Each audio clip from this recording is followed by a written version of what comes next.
Agora vamos pensar que a gente quer trabalhar com uma estrutura de chaves e valores, certo? Então a gente não quer trabalhar com um valor numérico, né, que é o nosso índice, e outro, quer dizer, um índice numérico e o valor passado naquela posição do meu array. Eu quero trabalhar com texto. Então vamos pensar que eu quero criar uma lista de alunos e o valor vai ser a nota desse aluno. Então a gente tem a chave, o nome do aluno e o valor, a nota do aluno, certo? Então, como que a gente faria isso dentro da linguagem Go? Então é simples e prático. Então eu vou criar uma variável chamada notas, dois pontos igual, e aqui vem a chave, o pulo do gato. Então eu vou utilizar o tipo de dado map. Então assim como a gente tem um array, a gente vai ter o map. Então como o map vai funcionar? Qual é o tipo de dado da chave? O tipo de dado da chave vai ser string, né? E qual é o valor dessa chave? Vai ser inteiro ou float, né? Então vou colocar um float 64. Então quando eu faço dessa forma, o que eu estou dizendo? Eu quero que ele crie uma estrutura de chave-valor, onde a chave vai ser do tipo string e o valor vai ser do tipo float 64. Então se eu vier aqui e criar um notas Guilherme e colocar 8,5 e depois eu vier aqui fmt.println e colocar notas, vou compilar de novo, cls go run 14 go lá. Não é uma expressão.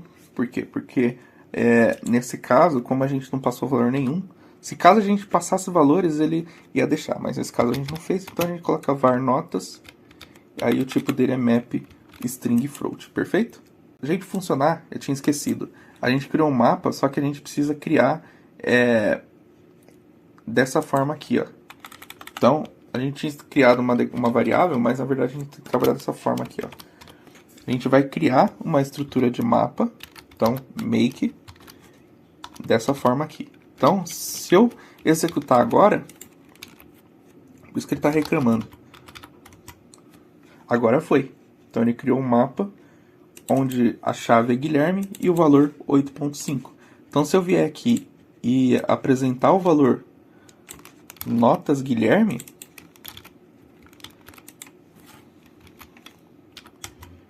ele vai trazer 8,5. Então o mapa ele permite criar uma estrutura de chave-valor. Então caso você venha da linguagem Python ou da linguagem PHP, você já tem esse conhecimento de estrutura de chave-valor. E na linguagem Go a gente trabalha com o conceito de mapa.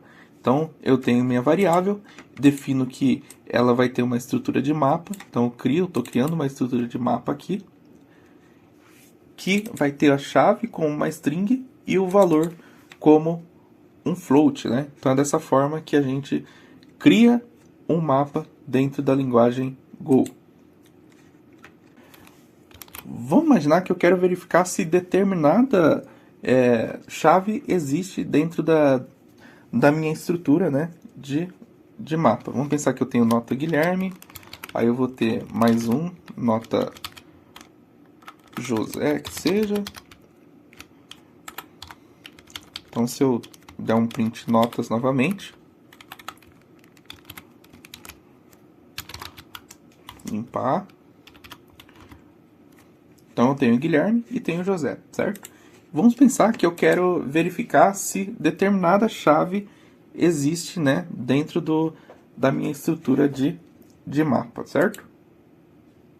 Eu simplesmente vim aqui, vale, existe, os pontos igual, e passo notas José, certo? Então o que ele vai fazer? Se eu colocar o vale e também colocar o existe, olha que interessante. Ele traz 9,5 e true. Então, o que ele está fazendo aqui? O primeiro valor, a primeira variável, ela vai receber o valor da minha estrutura de mapa, né? Pensando nessa estrutura de chave-valor. O segundo, ele vai verificar se de fato existe essa posição dentro do meu mapa. Então, se o existe for igual a 1, o value ele vai receber 9,5, que no caso é José. Se for igual a 0, ele não recebe nada. Se eu colocar Josés e executar de novo, olha que interessante, retornou 0 ou false.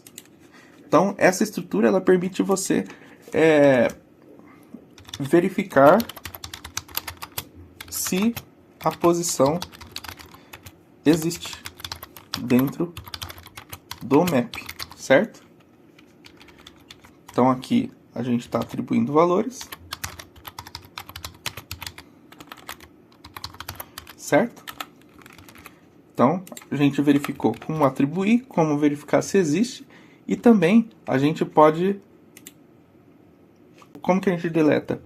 A gente simplesmente utiliza o delete, e desse delete a gente passa qual é o mapa, no caso vai ser notas, e qual é a posição que eu vou excluir, José, certo?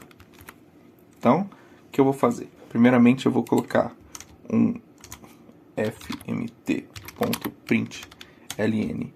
de notas aqui, e depois eu vou colocar depois da deleção. Então, esse aqui é referente ao existe, e depois tem remover